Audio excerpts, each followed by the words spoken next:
Welcome, my family.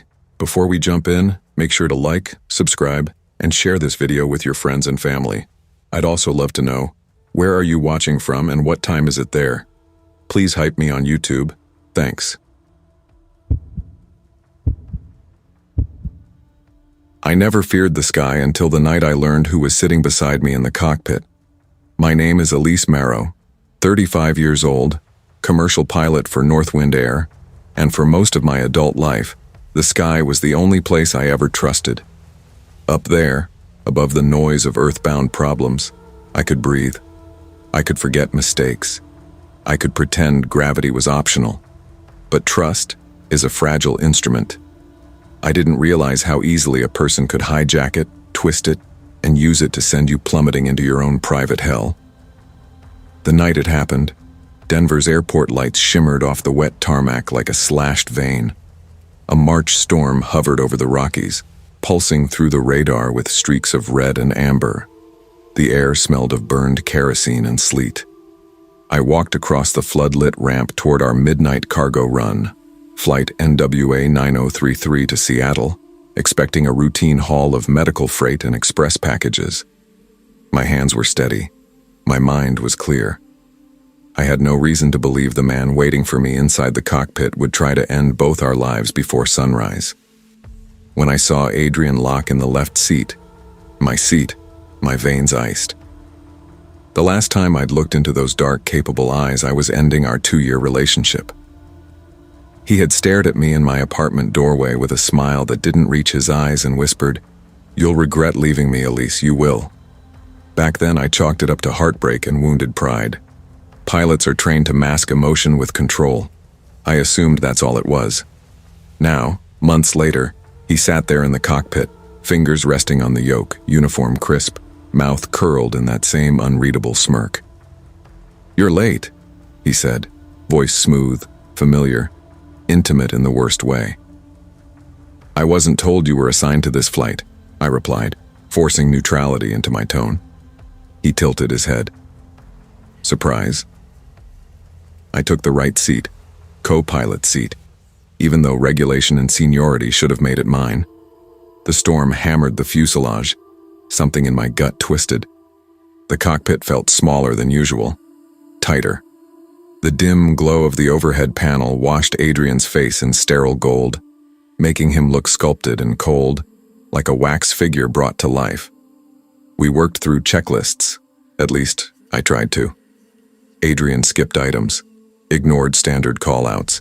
His fingers hovered over switches like a pianist, stalling on purpose. Twice, he muted the radio. "What are you doing?" I asked. "Just clearing static." There was no static. When we taxied, he glanced at me more than the instrument panel. When we reached runway 25, he whispered, almost lovingly, "Ready to fly, Elise." We rotated into a bruised midnight sky. Denver fell away in a wash of sodium light. Climbing through turbulence, Adrian smiled through every jolt, every shudder, like he wanted the storm to shake us apart. My instincts prickled. Old memories surfaced. The late-night arguments, the possessive comments, the way he'd once gripped my wrist a second too long. I had ignored the warning signs back then. I wouldn't ignore them now.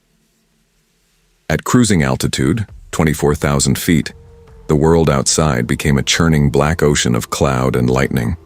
I reached for the sat phone to call dispatch just to update weather conditions. Adrian's hand slid over mine. "No more running, Elise." His voice was a soft blade. "Tonight we finish what we started." I pulled my hand back. "Adrian, I'm calling ATC. We follow protocol." He leaned back, eyes glinting. "Protocol doesn't matter. Not anymore." The first alarm blared. Hydraulics. Then another. Cabin pressure. Then another. Fuel feed. The panel lit up like a burning Christmas tree, cascading warnings that made no mechanical sense. My pulse spiked. This jet had passed inspection hours ago. I tried to take manual control, but the yoke felt stiff. Adrian folded his hands in his lap, serene. "You did this?" I breathed. He nodded with calm, terrifying certainty. I told you I couldn't live without you. If you won't be with me, then we don't need to land. I struck him, forearm to his throat, and grabbed the yoke. The aircraft groaned. The storm swallowed us whole. Alarms screamed. Metal shrieked. Wind roared. He clawed at my arm while I fought to keep us from nosediving into the mountains. For a moment I thought I had leveled out. Then the world flipped white and deafening. We clipped the mountainside in a firestorm of snow, flame, steel, and night. Everything went silent. I woke in a hospital bed days later. Concussion, broken ribs, frostbite, shock. Adrian's body had been recovered. The official report: mechanical failure, tragic crash, pilot killed on impact. But the cockpit voice recorder was never found. The logs? Corrupted. His sabotage, erased as cleanly as a wiped hard drive. I told investigators what he said, what he did. They listened, they nodded, but their eyes said something else. Trauma, survivor disorientation. Maybe she's rewriting events. Maybe she's unstable. They closed the case. I went back to my apartment in Seattle and tried to rebuild a life. But the sky no longer felt like sky. Every distant engine made my stomach lurch. Every news story about turbulence made my hands shake. At night, I woke to phantom altitude warnings. Beep, beep, beep, echoing in my skull. Sometimes I heard Adrian's voice in the dark. Then the items began showing up. First, a folded checklist card on my windshield. Then, a Northwind Air badge, Adrian's old ID number scratched out, left on my kitchen counter. I changed locks. I installed cameras. I hardly slept. Friends told me I needed therapy. My airline suggested leave. Everyone wanted to ground me permanently, but I knew. Someone was cleaning up his legacy, someone who didn't want the scandal, someone who believed Adrian deserved protection, even in death. I became obsessed. I combed news archives, message boards, pilot forums. I found whispers about a hidden group in aviation, an unofficial brotherhood of pilots who protected their own, even when it meant burying truth.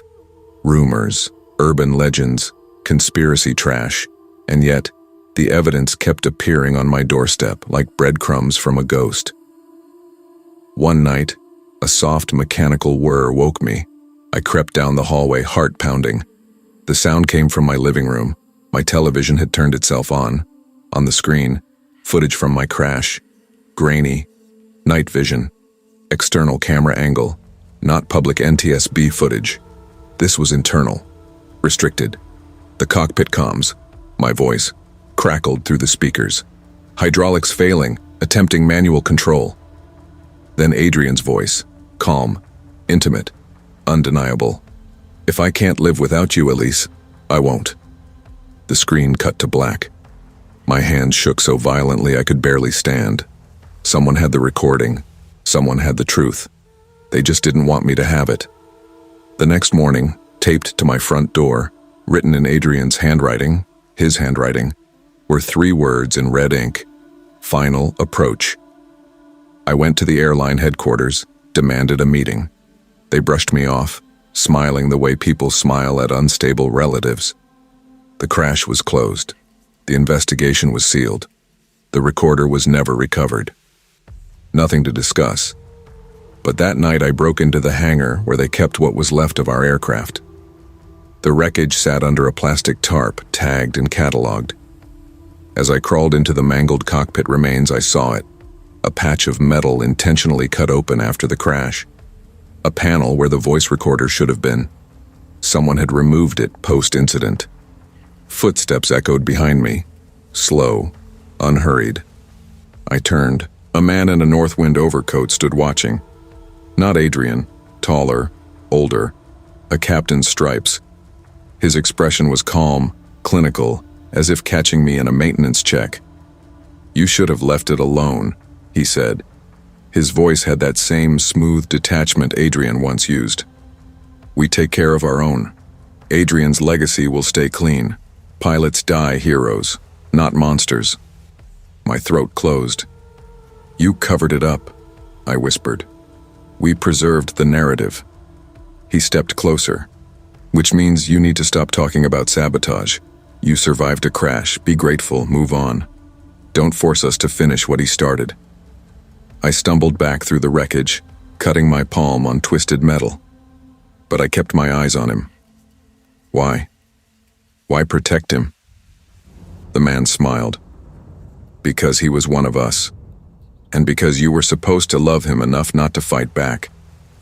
Then he leaned in, so close I could smell coffee on his breath, and whispered, "If you keep digging, Captain Marrow, you're still going down." He walked away, leaving me shaking in the dark. Now I sit in my apartment, writing this, engines screaming in my memory, my pulse synced to phantom alarms. I don't sleep. I don't fly. I don't trust footsteps in hallways or the whine of passing planes or the soft hum of electronics at night. Because I finally understand. Adrian wasn't working alone. He was never just a jealous man. He was a soldier of a system that will crash anything or anyone to protect itself. And yesterday, on my doorstep, I found a new checklist card. Fresh ink, same handwriting. Final approach, you're still going down. This time, there was something else with it. Coordinates, over open sky. Somebody wants me back in the air. And I know, if I board another cockpit, I won't be flying alone.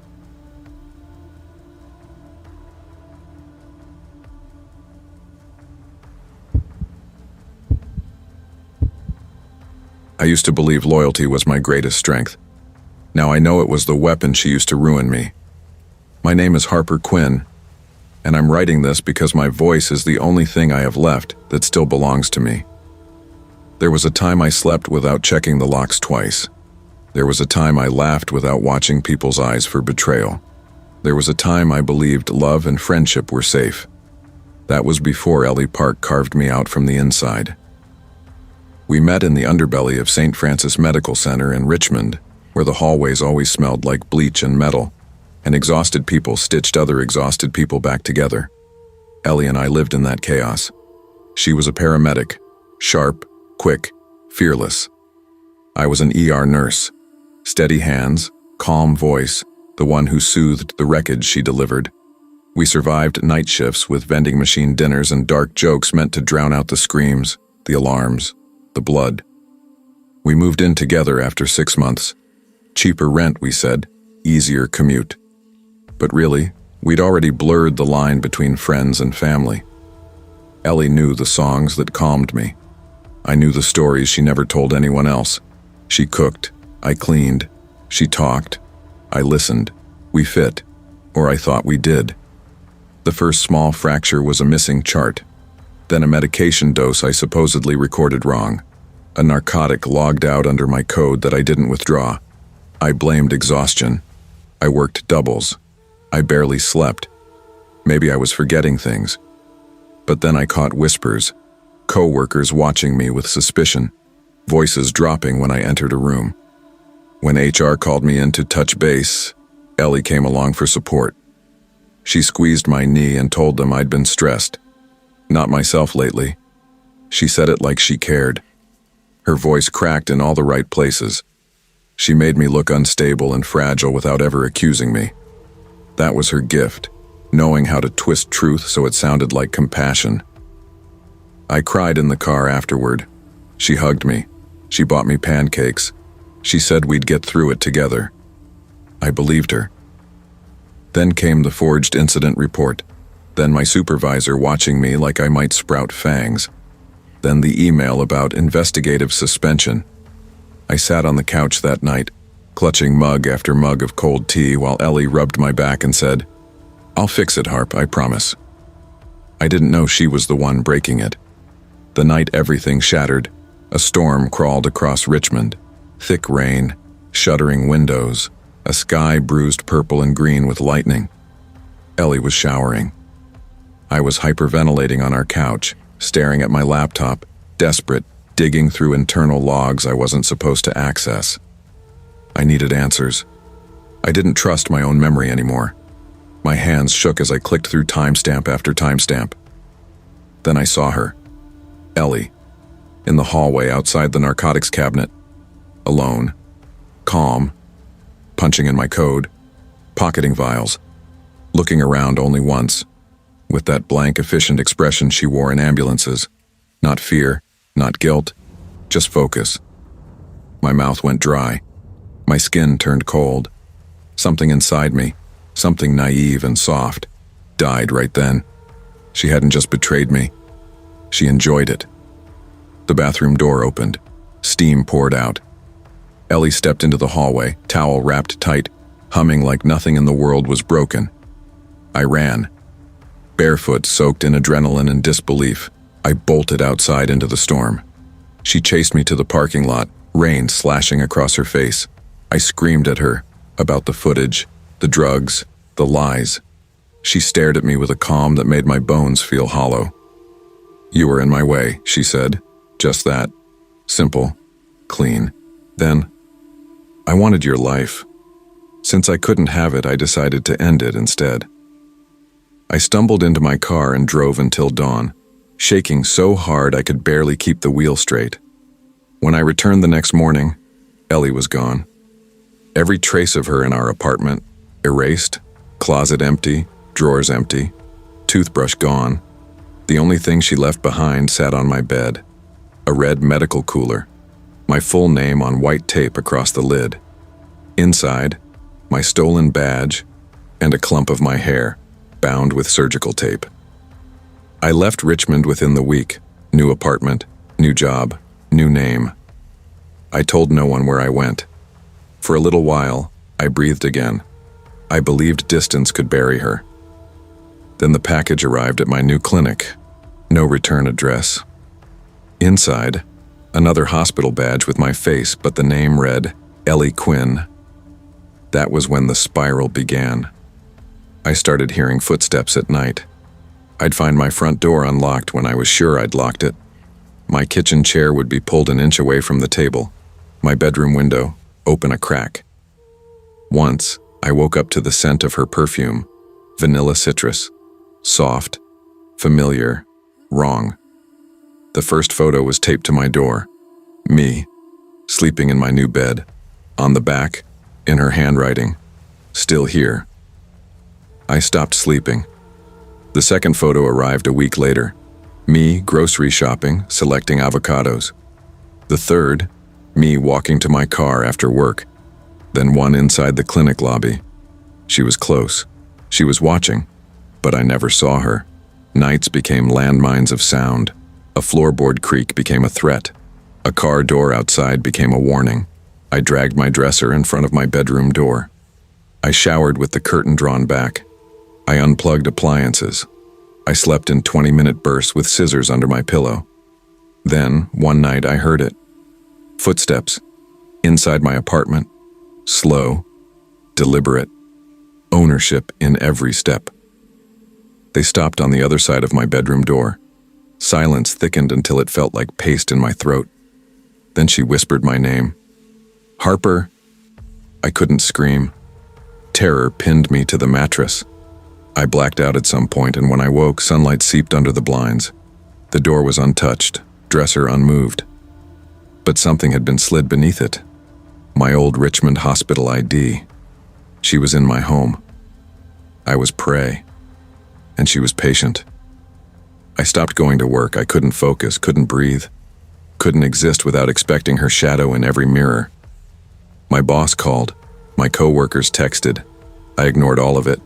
I taped over the vents. I nailed the window shut. I stuffed towels under the doors. I didn't care if it looked insane. Paranoia is just awareness when someone really is after you. The knock came on a Sunday. 3 taps. Slow. Gentle. Then her voice. "Let me in, Harp. I miss you." I called 911 with trembling hands, whispering into the phone. By the time the officers arrived, she was gone. The police searched. No signs of forced entry. No footprints. No proof. Again. Always again.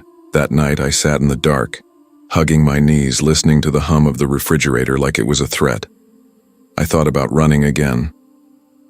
But where do you run from someone who wants to replace you? Days blurred. hunger faded. Time lost meaning. Then yesterday I made a mistake. I went to the clinic to resign. I thought being around people would make me feel safe. But as I walked through the lobby, I saw her. Not her face, her hair, her walk, her scrubs. Across the room, talking to the receptionist. My lungs froze. I stepped back, blinked. And when I looked again, she was gone. No one believed she'd been there. Why would they? They never saw footsteps, or photos, or ID badges, or whispers through doors at 3 a.m.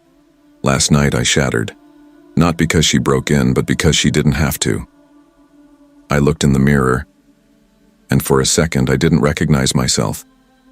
The eyes staring back were wide, hollow, hungry. Like hers. I thought, maybe she's not replacing me. Maybe I'm becoming her. I smashed the mirror, glass in my hands, blood on the sink. Didn't care. I barely slept. And tonight, as I write this, I can hear footsteps again. Inside. Slow. Confident. I whispered, "What do you want?" A voice answers from the dark inches from my ear. "Everything you had." I don't scream. I don't fight. I don't run. I just sit here, shaking, understanding the truth too late. She didn't need to kill me. She only needed to make me her. And now, whoever finds this, just know, I don't think I'm Harper anymore.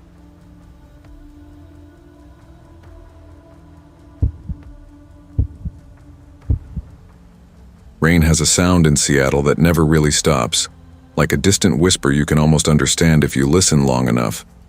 I used to love it. I used to think it was comforting, like a soft blanket on a tired city. Now, every time it hits glass, I feel watched.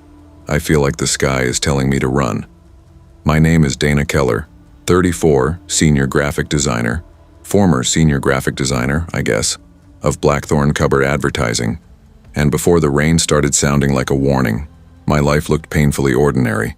Work, Netflix, wine, an occasional half-hearted date that went nowhere, and my closest friend, April Dunn. She had this spark, confidence disguised as warmth. She wasn't just liked at the agency, she was trusted, untouchably so.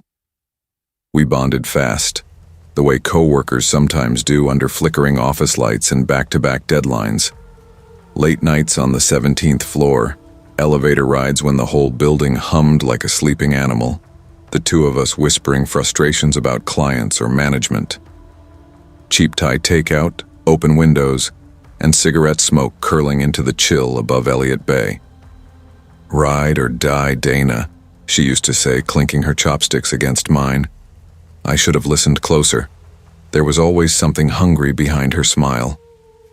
The spiral began the day Blackthorn landed a massive account, the Orion Spirits rebrand, $1 million campaign, career-making.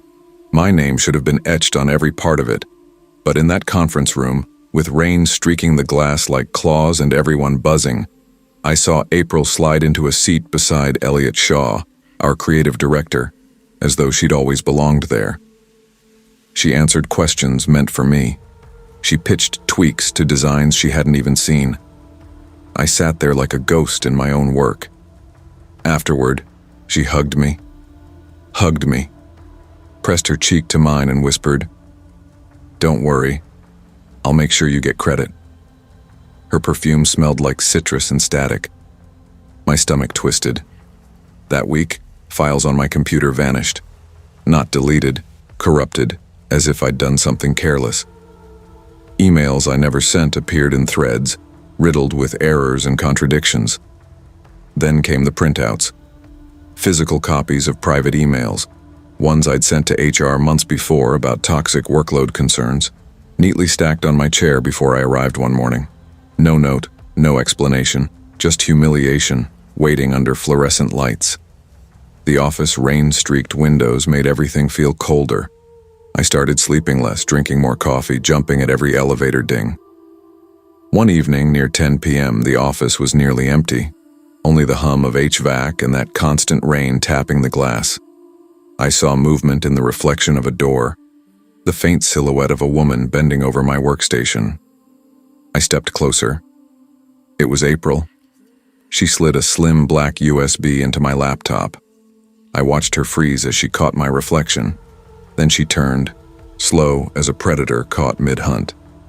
"You scared me," she said, smiling too fast like she had practiced it. "I was just backing things up for you. You've seemed stressed." Her eyes flicked down, assessing, calculating. That night should have been my turning point. I should have run, should have screamed, should have burned the whole building to ash. Instead, I nodded, pretended to believe her, and then went home and stared at my ceiling until dawn, drowning in the rain's rhythm. The next days were a blur. My boss questioned my declining performance. HR scheduled a wellness check-in. April started touching my shoulder in hallways, whispering, "It's okay. You just need rest." Slowly, meticulously, she made me look unstable, dangerous even. The final blow came the day security escorted me out. April had cried, actual tears as she told HR I'd threatened her. My throat closed. My heart clawed at my ribs. Elliot wouldn't even look at me. Then it was over. Just like that. Years of work erased, reputation scorched, DNS access disabled by the time I hit the lobby. I left Seattle for a while. I tried to breathe. I tried to scrape myself off the ground. New apartment, new job, new number. The rain followed me in nightmares, falling on windows in places I had never even lived. For a few months, I convinced myself I was free. Then yesterday, a courier buzzed my door. A polite man, clipboard in hand, soaking wet from the downpour. He handed me a sleek black folder with Blackthorn Co. embossed in silver. My blood ran cold. Inside, a single USB and a handwritten note in jagged red ink. "You owe me your life. I'm here to collect." The courier hadn't signed the slip. Someone else had. April Dunn. My building's hallway camera corroborated it. There she was, an hour before I got home, hair damp from rain, staring directly into the lens as she signed my name. That night the rain felt louder, more insistent, like it knew something was coming. I didn't sleep. I sat at my kitchen counter with the USB on the marble, staring at it like it was ticking. My hands shook every time thunder rolled. Finally, I plugged it in. A single video file, time-stamped 2 weeks ago. The footage was my old desk at Blackthorn. Empty, clean. Then April walked into frame and sat down in my chair. Her face was close to the lens, her voice soft. "Dana," she said, smiling with dead calm. "I knew you'd watch. I want what's mine, and I'm going to take it." Then she leaned closer, whispering like she was in the room. "You should never have come back from that vacation. That was supposed to be your exit." She knew where I lived. She knew my patterns. She knew how to hollow me out and wear my life like a fitted coat. And the worst part? No one would believe me now. Not after the narrative she built. The rain battered my windows, wind rattling the loose frame like knuckles against glass. By morning, I had made a decision. I wasn't running again. That night, I returned to Blackthorn's tower. I still had an old key card, deactivated, but I knew something about that building. The loading bay door on First Avenue never fully latched in heavy rain. It swelled, warped, and if you pulled hard enough, it opened. The elevator lobbies were dark at this hour, just emergency lights casting long, ghostly shadows. The rain pounded the glass curtain wall, echoing through the floors. The 17th floor hallway was worse than any nightmare. Every memory lived here, every betrayal. I crept past the Orion campaign boards, still glowing faintly with motion sensor light. Then I heard it. Cigarette lighter. A flick. A breath. April was standing by the window watching the rain. She didn't even turn around. "I knew you'd come," she murmured. My voice cracked. "Why? Why me?" She finally faced me. Calm, serene, psychotic. "Because you had a life I could use. A reputation, access. People believed you. But they believe me more." Her smile widened. "And I'm not done yet." Fear clawed at me. but beneath it something hotter, something that had been waiting. "No," I said. "You are done." She stepped closer, eyes glittering. "You think anyone will take your word over mine? Again? Really, Dana?" Her laughter mixed with thunder, but I was no longer the woman she cornered and caged. I had the USB, I had screenshots, time-stamped logs, video of her planting evidence, and I had reached my breaking point. I stepped forward. Rain streaked the glass behind her like the sky was crying ink. "You stole my work, my name, my sleep, my life," I said quietly. "But you don't get my fear. Not anymore." For the first time, her smile faltered. Police sirens wailed below. I had sent everything, to HR, to Elliot, to the board, to clients, to the press, before I ever stepped into this building. April moved toward me in a sudden, sharp blur, but I didn't move. I didn't flinch. She wasn't expecting that. Footsteps thundered up the stairwell. Shouts, radios. April's eyes darted, cornered. She hissed, "This isn't over." I whispered back, steady as rain, "Yes, it is. But I'm not." When security burst in, I backed away. Hands up, calm. April screamed. They grabbed her. She fought like a trapped animal, but it didn't matter. Not this time. As they dragged her out, she stared at me with a hatred that could shatter bone. The rain outside roared louder, slamming the glass. I walked to the window, watching sirens blaze red against the wet streets below. My reflection stared back, tired, shaken, but alive. I know this isn't the end. Women like April don't vanish. Monsters like her slip through cracks, find new shadows, new angles. She warned me she wasn't done, and I believe her. But I'm not who I was. Let her come. I'm done running. Let the rain fall.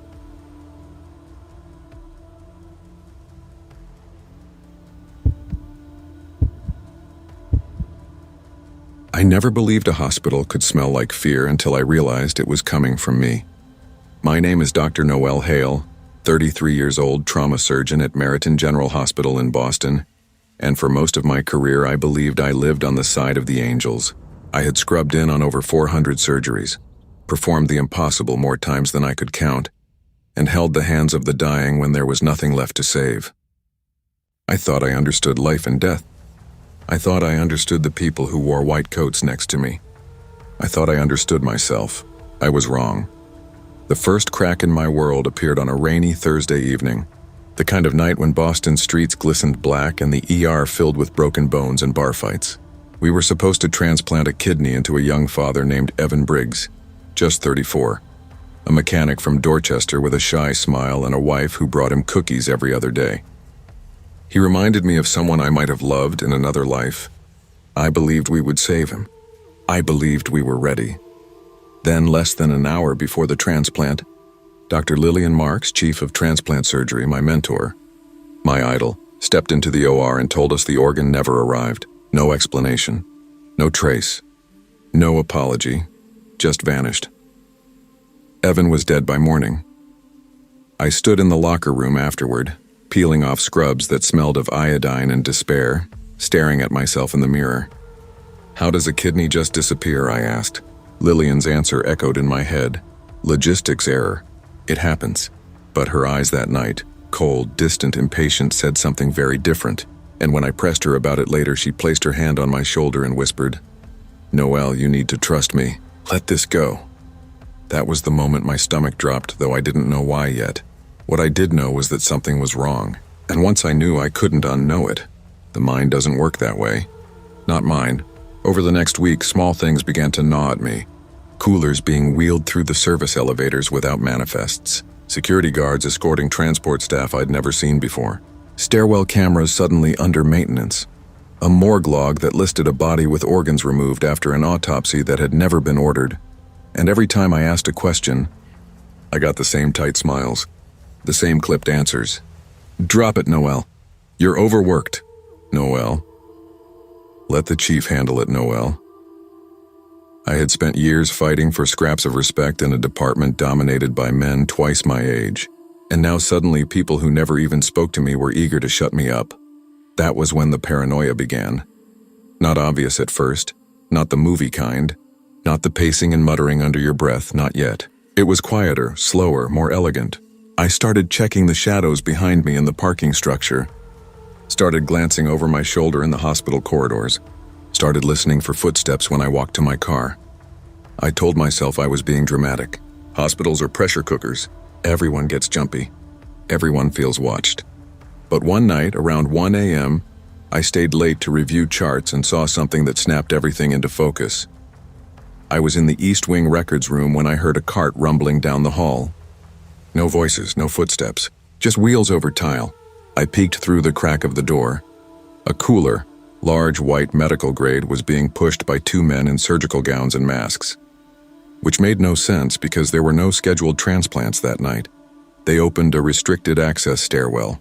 One I'd never seen used and disappeared. My heartbeat felt like it was ricocheting inside my chest. Minutes later, I found myself in the stairwell, following their path downward, badge tucked into my pocket. I went down 1 level, then 2, then 3. At sub-basement 3, my badge denied me access. That's when I heard voices behind the steel door, and Lillian's laughter. I don't remember climbing back up. I only remember the hallway spinning and the taste of copper in my mouth as I stumbled into the women's restroom and dry heaved until my ribs hurt. By the next morning, I was a problem. Suddenly, I was forgetting to sign orders I never placed. Suddenly, charts I completed were missing pages. Suddenly, colleagues avoided eye contact, whispering in corners. Lillian called me into her office, shut the door, and said with a smile that felt like a scalpel, "I need you loyal, Noelle. I need you focused. I don't want to see your career fall apart over..." Stress, that word crawled under my skin like a centipede. I barely slept for 2 days. I kept replaying the locked steel door. Lillian's laughter. Evan Briggs' still face under the OR drape. The missing kidney. The missing paperwork. The missing truth. On the 3rd night, I snapped. I stole a security badge from a guard who was sleeping in the break room and made my way back down to sub-basement 3. The elevator hummed like a living thing. The walls felt too close. My own breath sounded too loud in my ears. But when the doors opened, there it was again, the same steel door. This time the badge worked. The hallway beyond it was colder than any part of the hospital I had ever felt. The lights buzzed with a sickly fluorescent flicker. The air carried the faint scent of bleach and metal and something else, something I didn't want to identify. Then I saw them. Coolers. Dozens of them. Stacked like cargo. Each with labels, dates, initials, organs, and one label stopped my heart. Briggs. First kidney, accepted. Evan Briggs did get his organ, but he still died. My hands trembled as I reached for the cooler, then froze when I saw another label beneath it. Hail. And impending, my knees nearly buckled. There was a moment, a long, stretchy, impossible moment where time didn't behave. My breath didn't feel like it belonged to me. My thoughts didn't feel like they formed in my own skull. It was as if I were watching myself drown from somewhere above.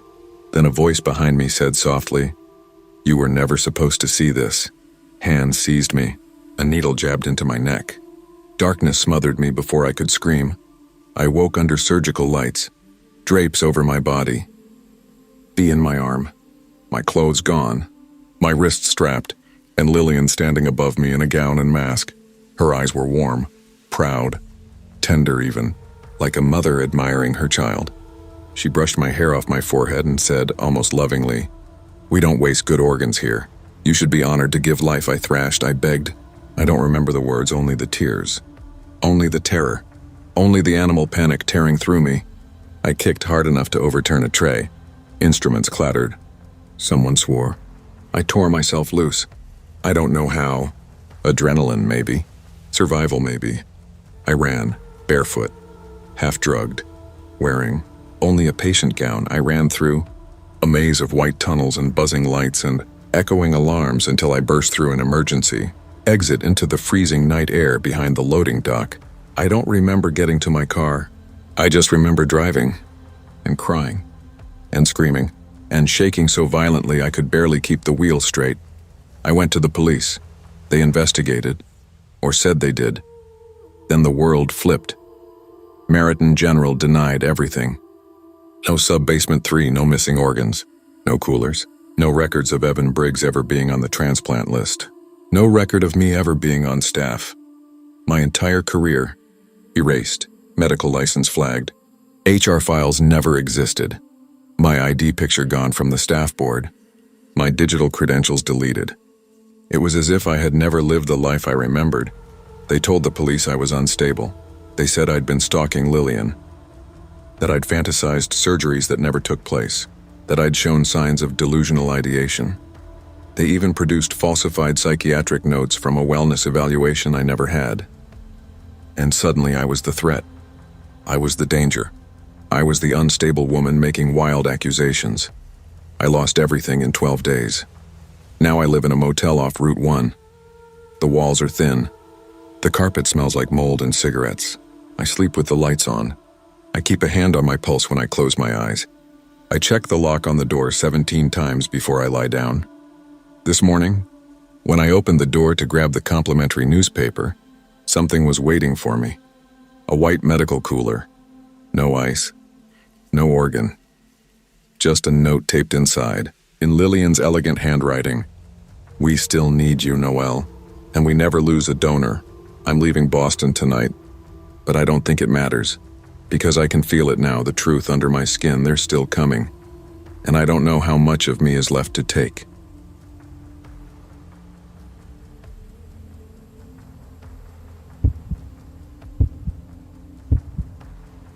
I never suspected the man I loved would one day look at me like prey.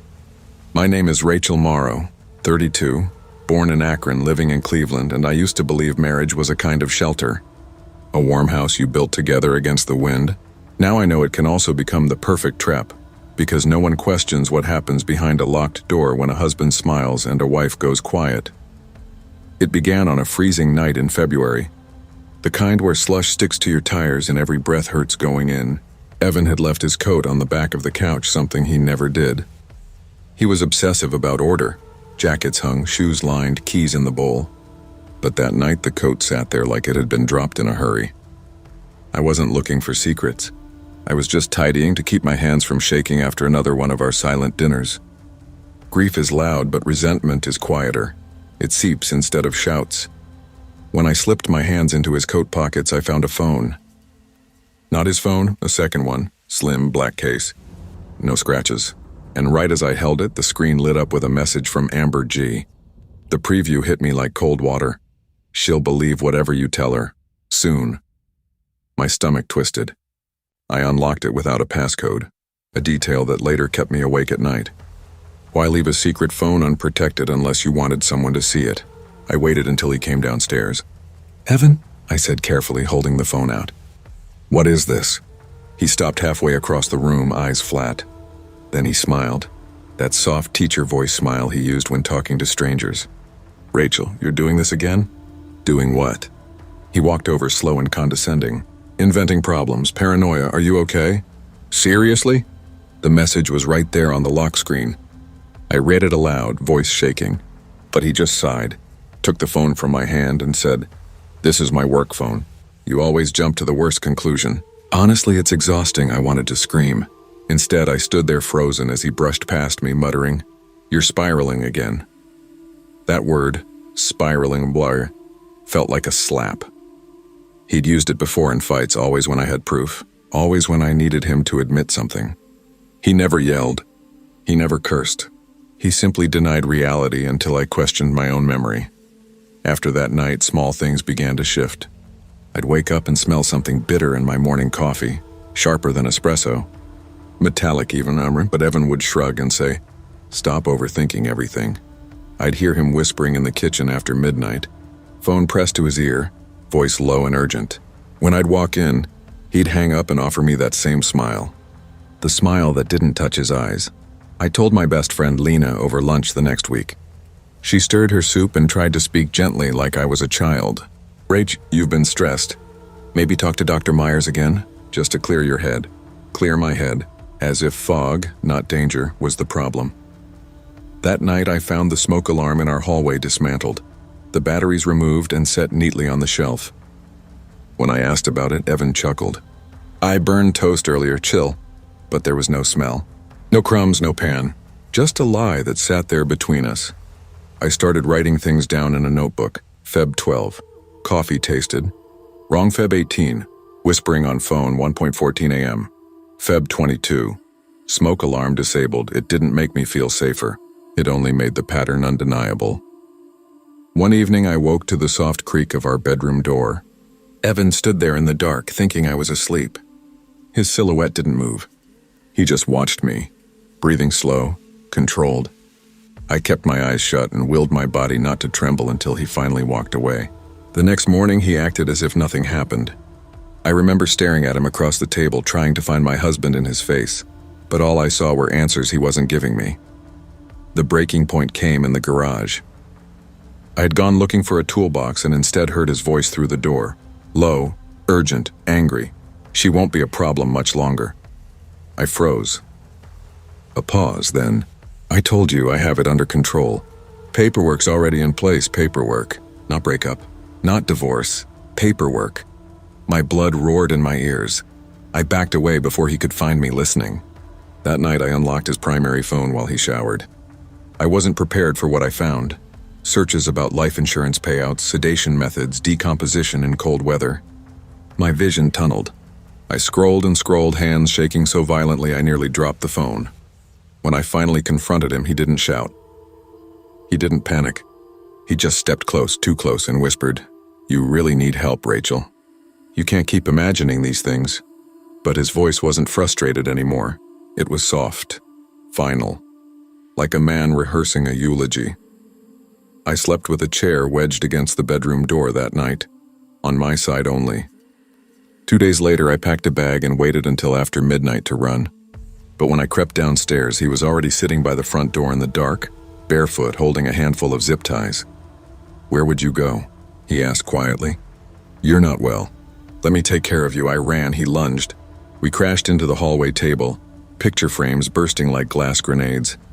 I grabbed the ceramic lamp and swung. It shattered across his cheek and he dropped, blood spilling down his jaw. I sprinted outside barefoot, coatless, into 20-degree wind, banging on neighbor doors until someone opened.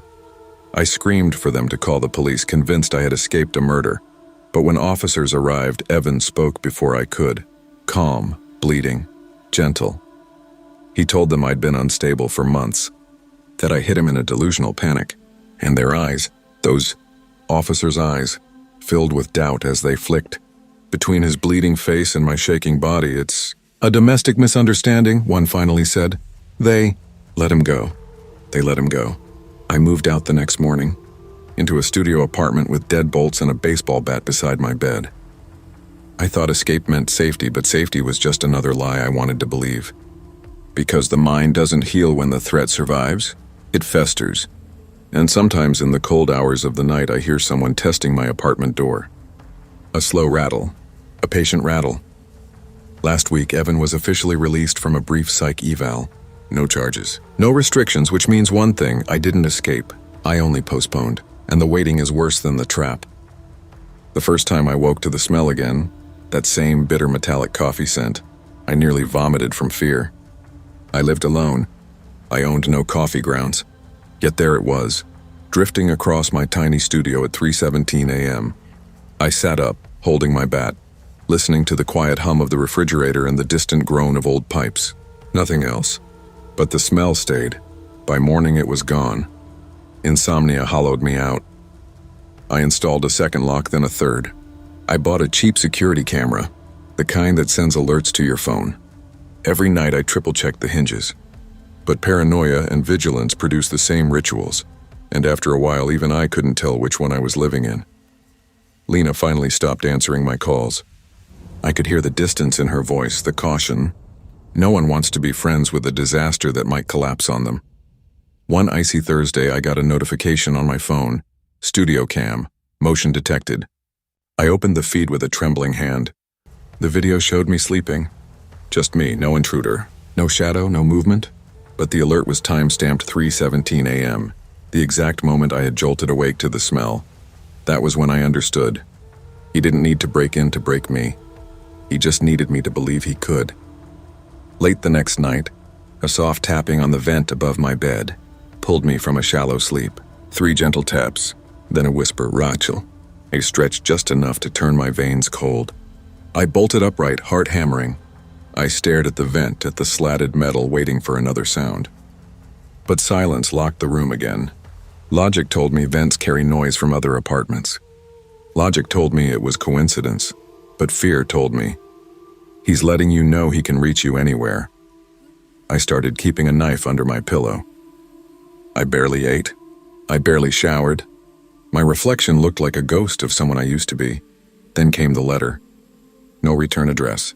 No message on the front. Just my name, Rachel, in Evan's handwriting. Inside was a single sheet of paper. We were good together. Stop making this harder. No threat. No insult, no signature. Which made it so much worse. It was the tone he used when I used to cry. Patient, patronizing, final. I tore it up. Flushed the pieces. But I couldn't flush what it meant. The next night I fell asleep on the couch with the TV still on. At 2:41 a.m. I woke to the soft click of my front door latch. Not loud. Not forced, just opening, my body locked up, breath trapped in my throat. I slid off the couch, crawling silently behind the kitchen island, gripping the knife so tightly my hand went numb. Footsteps. Bare. Slow.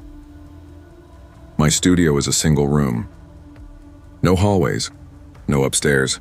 No hiding places. He knew that. I heard him walk to my bed. I heard the mattress tilt as he sat down.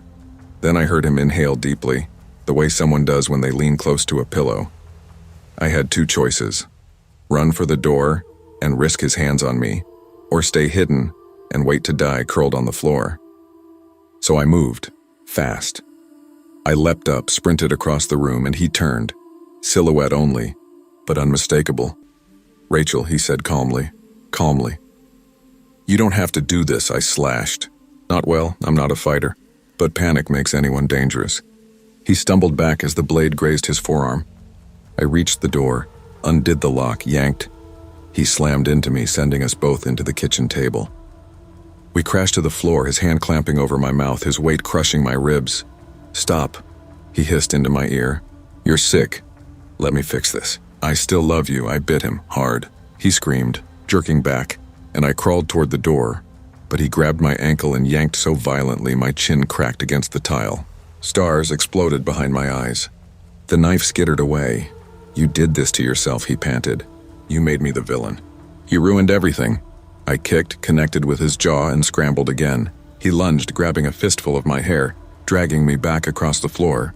I screamed, a raw, tearing sound, praying a neighbor would hear. No one came. He pulled me against his chest, breath hot against my ear. I didn't want it to be this way. I saw the zip tie in his hand. I did the only thing I could. I went limp. He loosened his grip, just slightly, and I twisted, grabbed the broken table leg beside me, and swung with everything I had. The crack of wood against bone echoed through the apartment. He dropped. Not out cold, but stunned. I didn't wait. I ran barefoot into the hallway, blood in my mouth, vision blurry, screaming for help as I pounded on doors. This time, someone opened. Police, statements, reports, hospital photos. But in the end, he walked free again. Insufficient evidence of intent. Now I sleep with a chair under the door and a hammer under my pillow. My lights stay on. My shoes stay by the bed. And every night before I close my eyes, I hear his voice in my memory. You won't be a problem much longer. Sometimes I still smell bitter coffee at 3:17 a.m. Sometimes the vent rattles. Sometimes I dream of zip ties. And sometimes when I wake, I swear I feel warm breath on my cheek, as if he just stood up and stepped away. I know he's out there waiting for the night I finally get tired.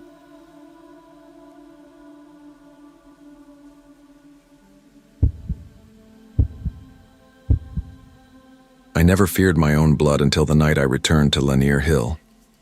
Even now, when I close my eyes, I can smell the damp Georgia clay and hear the faint metallic scream of the old wind chime on our porch. I used to hear that sound and think of childhood summers, lightning bugs, and warm peach cobbler cooling on the windowsill. Now it only reminds me how easily a home can turn into a trap. My name is Camille Rowan, and 5 years ago I swore I would never go back. I built a quiet life in Raleigh.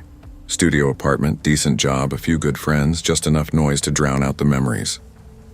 But then my older sister Marissa called me out of the blue. Her voice was the same and yet not. Too bright. Too eager. "Come home, Cammy. We can fix everything now." She said it like she'd been rehearsing the line. When I hesitated, she whispered, "We're still family. Don't you want that back?" Guilt is a powerful leash, so I packed a bag and drove 6 hours south, fighting dread the entire way. When I pulled into the cracked gravel driveway of our old house on Old Deerfield Road, I felt like I had slipped backward in time. Same peeling paint, same sagging gutters, same oak tree out front with the initials we carved back when we believed childhood promises actually meant something. The sun was setting, staining the sky orange behind the roof. The wind chime clanged and twisted, metal on metal. My skin prickled. The front door opened before I even reached it. Marissa stepped out, smiling wide, too wide. She had always been the pretty sister, the poised one, the one who made people feel instantly welcome. But her smile didn't reach her eyes this time. They jittered, hopeful, frantic, unblinking. She hugged me tight enough that my ribs ached. "Now we can be a family again," she murmured into my ear. Those words, soft, trembling, hungry, dug under my skin. When she pulled back, her hands lingered on my arms a second too long. Inside, the house smelled of lemon polish and dust. The kind of clean that isn't clean, just scrubbed over history. The furniture hadn't moved an inch. Even the framed pictures on the wall were the same. Except one thing. The door to Mom's old bedroom was locked. Not just closed, but padlocked from the outside. A knot tightened in my stomach. My younger brother Caleb came downstairs shortly after. He looked wrong. Thinner, paler, with dark crescent bruises under his eyes. His voice was barely a mumble when he said hello. He didn't meet my gaze. When I stepped toward him for a hug, he flinched. At dinner, the silence felt suffocating. Caleb stared at his plate. I tried asking harmless questions. "How have you been? Are you working anywhere? Still playing guitar?" But he barely responded. Every time I tried to dig deeper, Marissa answered for him. Every time. Finally, I said, "Riss, what's going on here? You sound different." He looks exhausted. "And why is Mom's room locked?" Her fork clinked softly against her plate as she set it down. Then she smiled again. That same stretched expression, brittle as glass. "You lost the right to ask things like that when you ran away," she said calmly. "Eat your dinner." Her tone didn't match her words.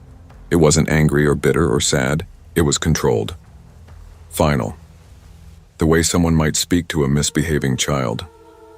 That night, I couldn't sleep. The house felt alive in the dark. Creaking floors, rattling windows, that damn wind chime clanging in sudden gusts.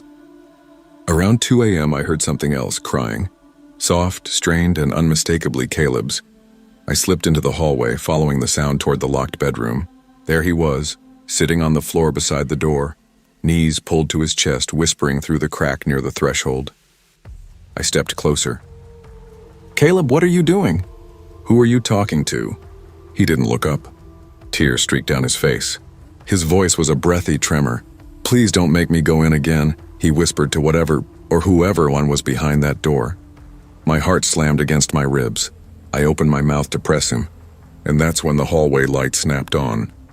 Marissa stood there, backlit and silent, like she'd been watching us the whole time. Her smile appeared slowly. Too slowly. "Go back to bed, Camille," she said. "You always break things you don't understand." The next morning, she acted like nothing had happened. Made breakfast, chatted about the weather, asked if I wanted to go into town. The performance was flawless, but her eyes never stopped watching me, tracking my reactions, waiting for something. Though I had no idea what, I decided right then, I was going to find out what was behind that door. That night, while Marissa showered and Caleb sat blankly in the den, I snuck upstairs with a bobby pin and a kitchen knife. My hands trembled as I picked the padlock. When the last tumbler clicked, I froze, half expecting Marissa to appear again. But the hall stayed silent. I pushed the door open. The smell hit first. Dust, lemon polish, and something faintly sour. The room was dim, blinds drawn tight, and the walls, Jesus. The walls were covered edge to edge with photos. Hundreds of them. All of me, every age, every city I'd lived in after leaving home. My apartment building. My grocery store. A coffee shop I went to on Tuesdays. Shots through my window. Shots of me sleeping. Mixed in were notes, dates, printed emails, my old social media posts, and circle after circle drawn in red pen. My throat went dry. Marissa hadn't been missing me. She had been watching me. For years. There was a sound behind me. Floorboard. Breath. I knew before I turned that she was there. "You weren't supposed to see this yet," she whispered. I forced myself to face her. "What is all this, Marissa? What did you do?" Her smile was gone. Her expression now was pure devotion. Twisted, trembling devotion. Like a worshiper caught inside their own religion. "I protected this family," she said. "Mom chose you. She always chose you. But she was wrong. I can fix it. I can fix you." Something in her eyes was unhinged. Not angry. Not jealous. Certain. Certainty is far more terrifying than rage. When she stepped forward, I bolted. She chased me down the stairs, through the kitchen, out into the rain-soaked yard, in her scream slicing through the storm. "You don't deserve to leave again." Lightning flashed. Mud splashed under my feet. I slipped. She caught my jacket, yanking me backward, raising a kitchen knife above my shoulder. Then, a blur, Caleb barreled into her from the side, knocking her to the ground. I ran. I didn't look back. By the time the police arrived, Marissa had vanished into the woods. They found the room, the shrine, the photos, the journals, the surveillance equipment hidden behind vents and inside old air returns. They used words like unstable, traumatized, mental break, but none of their labels mattered, because she was still out there, and I knew she wasn't finished. After the police took our statements and sealed off the house, they asked if I had somewhere safe to stay. I nodded, but the truth was I didn't feel safe anywhere. Not in motels, not in borrowed guest rooms, not even in daylight. For the next week, I stayed in a hotel near Lanier Hill while Caleb was placed under psychiatric observation. He barely spoke when the officers led him away, only meeting my eyes for a split second. In that moment, I saw it clearly. He had been living in that horror long before I came back. Whatever Marissa had done, whatever she had forced him to witness, to hide, to endure, it had hollowed him out. Detectives kept repeating the same question. "Did you see where she went?" As if I could. As if anyone could predict a mind that had slipped so far off its axis. They filed reports, sent alerts, organized brief searches through the woods. But after 48 hours, the tone changed. Less urgency, less belief that she was a real threat. They talked about family tragedy, mental health intervention, emotional stress. Words that looked tidy on paper and meant nothing in the dark. On the third day, I packed my bag, checked out of the hotel, and drove straight out of Georgia without saying goodbye to a single person. I didn't stop until I crossed state lines, and even then my hands shook on the steering wheel. Guilt, fear, and something uglier swirled in my gut. A thought I refused to say out loud.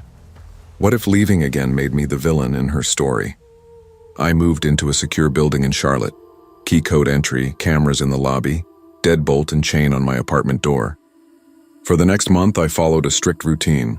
Early shift, home before dark, blinds closed, alarms on, sleep in small, restless fragments. Therapy twice a week, no social media, new phone number. The detectives promised they'd notify me if Marissa resurfaced. Weeks passed. Then a month. Then 2, not a sighting, not a call, not a trace.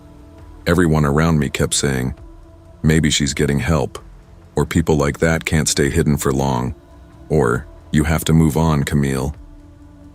I learned to nod politely, to smile when expected, to pretend my body didn't jolt awake at 3:17 a.m. every single night, the exact time I had heard Caleb crying outside that locked door.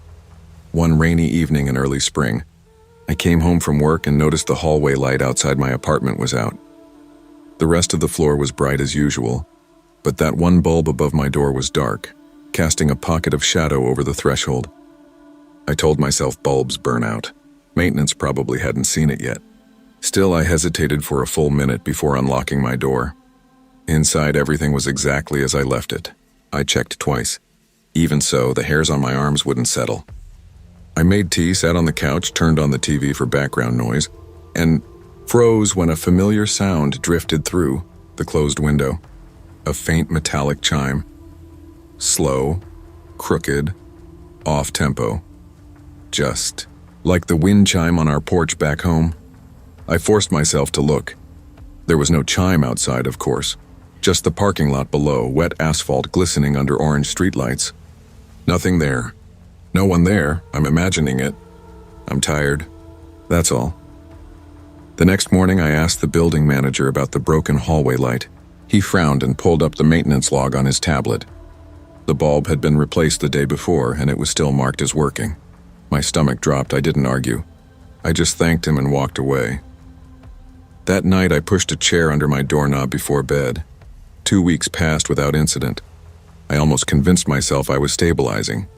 I even opened my blinds again in the mornings. Started running on weekends. Read real books instead of true crime forums. I told my therapist I wanted to try tapering our sessions. She said maybe, slowly. Then, on a breezy Friday in May, I came home and saw something tied to my front gate. A single photograph. Weather laminated. The edges sealed in thick plastic. The picture was of me at age 8. Missing a front tooth, hair in messy pigtails, standing in our childhood yard on Old Deerfield Road. On the back, in neat handwriting I recognized instantly, were 3 words. Sisters are forever. My legs nearly gave out. I backed up so fast I hit the brick entryway and dropped my keys. My mind raced. How? When? How close had she been? How long had she watched this place? I called the police, hands trembling so hard I misdialed twice. Officers arrived, took the photo, filed another report, and gave the same polished promises about patrols and follow-ups. I saw it in their eyes. They thought I was spiraling, overreacting, haunting myself. But they hadn't seen that room. They hadn't seen the walls. I didn't sleep that night, or the next. Every creak in the building sounded like a footstep. Every passing car became a threat. Every shadow held her face. 3 days later, I woke to my phone buzzing at 4:09 a.m., unknown number. Against all reason, I answered. At first, there was just breathing. Then softly, lovingly, the voice I grew up trusting. Come home, Cammy, we're not finished. My throat closed. I couldn't speak, couldn't hang up. She continued whispering like she was sitting beside my bed. I chose you too. I always have. You'll understand soon. The line clicked dead. I sat there until sunrise, staring at the door, gripping the kitchen knife I'd grabbed without even remembering doing it. By morning, I'd made my decision. I contacted a realtor and sold what little I owned. I changed jobs, changed states again, changed everything. Now I live under a different name in a different city, in a building with security far better than the last. I don't tell people my past. I don't keep pictures. I move often. Never the same grocery store 2 weeks in a row. Never the same route home. People say trauma gets smaller with distance. They're wrong. It gets sharper. Because trauma can be outrun, but family can track you. And sometimes, in the quiet moments, when the wind shifts just right, I swear I still hear a metal chime in the dark, soft at first, then closer, and closer, and closer.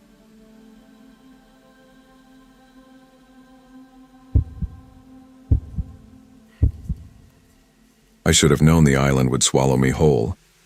Even now, when I close my eyes, I still taste the air of St. Meridian. Salt, humidity, and something metallic underneath, like the sky itself was rusting.